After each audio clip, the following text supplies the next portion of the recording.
ago where you just literally open up the valve or close the valve to turn it off. So this is once yeah. we're at the campsite and we're ready to get Correct, yeah. You don't put your hose in here, overhand thread, just to go ahead and tighten it down. This is where your sink water comes out. So it's not like a travel trailer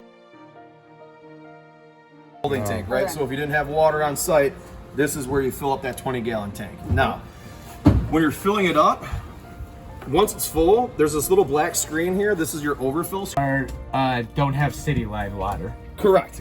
Then this would be your is pump. what we turn on. Yep. Okay.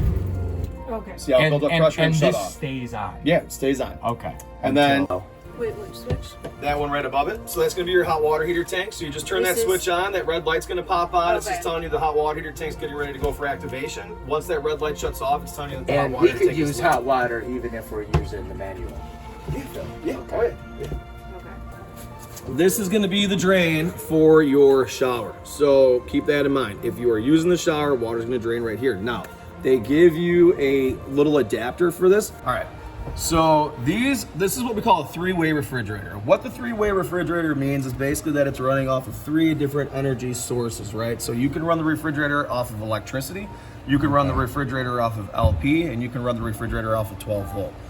So right now our green switch, see that 120 volt up above it? That's just saying, hey, that's our electricity switch. Right now we are running on electricity. Okay. So let's say you guys are actually getting ready to go camping right when you left here. So the refrigerator is nice and cold. We can go ahead and kill this green switch. We can come over here. We can turn our red switch on, and now our battery is going to keep the refrigerator Okay. cold. So while it's we're just traveling. stabilizing it. Correct. It's just stabilizing. And you it would keeping it not cold. want to have the 120 volt on while you're Correct. Yes. traveling?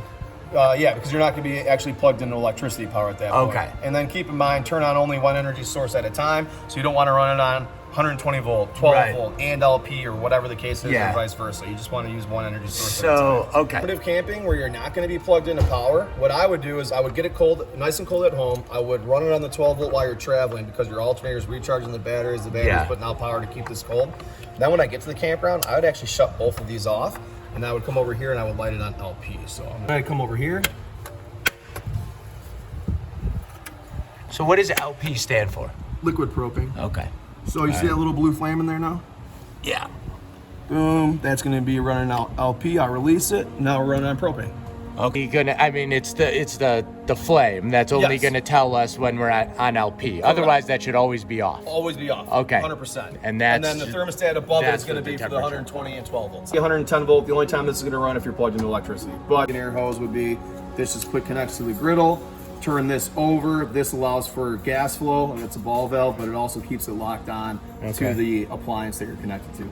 The reservoir, right? So you see how there's a sight tube here?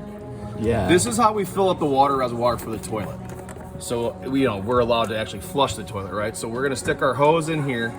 We're gonna go ahead and fill the reservoir. This sight tube is gonna go higher, higher, higher. Once it's like almost full to the top, shut your hose off. You know your reservoir is entirely full, so that allows you to actually run water through the toilet and flush the toilet. So that allows flushing of the toilet. Where does the toilet flush? Correct. So then everything, when you flush the toilet, everything goes down in this little tote and store tank.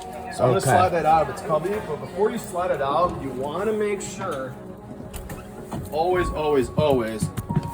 make sure that there's no water in the toilet bowl, because when you take that out, that opens up the toilet bowl valve, like this little Yeah. flusher valve, and if there's water in the toilet bowl, it's gonna go ahead in that compartment. So we're good, we can slide that little foundation essentially.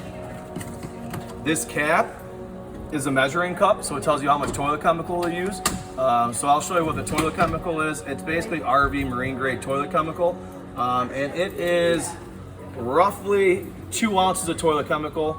You can either pour it directly in the toilet bowl and run like 16 ounces of water in the toilet and just flush it so it's in the tank.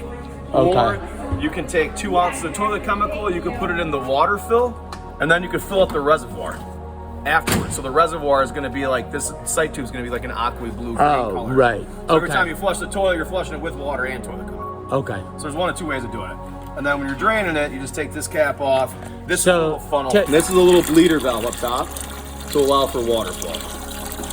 So like right now, see how You're it's slowed pulling it down up? Yeah. quite a bit? This here, it's just going to allow it to drain a lot faster. Oh, okay. That's the. Got it. Yeah. Okay. And then, All we're doing is sliding this back in. okay. Yeah. We're good to go. All right. Again, hitting this little blue little valve here. What did the blue valve do? This just circulates water. So it takes the water from that reservoir that I showed you where you fill, Okay. and it circulates water flow through the toilet. Tab here, so this locks out your beds. So this is just a little lockout tab for the bed ends. You got one on each corner. Switch right down great, here. great. This switch here is going to be your awning lights. These little like kind of bright whitey blue lights right up underneath. Yeah. Panel box. So like at home, you got a circuit breaker box. These are going to be your circuit breakers on the left, and then the 12-volt side is going to be the fuse side. All right, so you're going to have like low fan settings, high fan settings. You hear the compressor like hum. Yeah. So that's normal. That's what you're going to hear. The compressor's getting ready to kick on. Like with this, you're just going to have to get a water stick lighter and light your burners individually. Okay. Now, this is something that I would recommend doing like before you turn on your hot water in your tank, or before you had to turn your furnace on, or before you're going to run the Pro or the refrigerator and LP. And the reason why is because this is one of the farthest points. This is just that little exhaust fan. So like, let's just But say, why is there heat and cool? because you can kind of like, it's kind of temperature controlled. So like, if let's just say it kind of allows this forward. Now the furnace kicks on. This is for the thermostat for the furnace, and then just dial it. You know.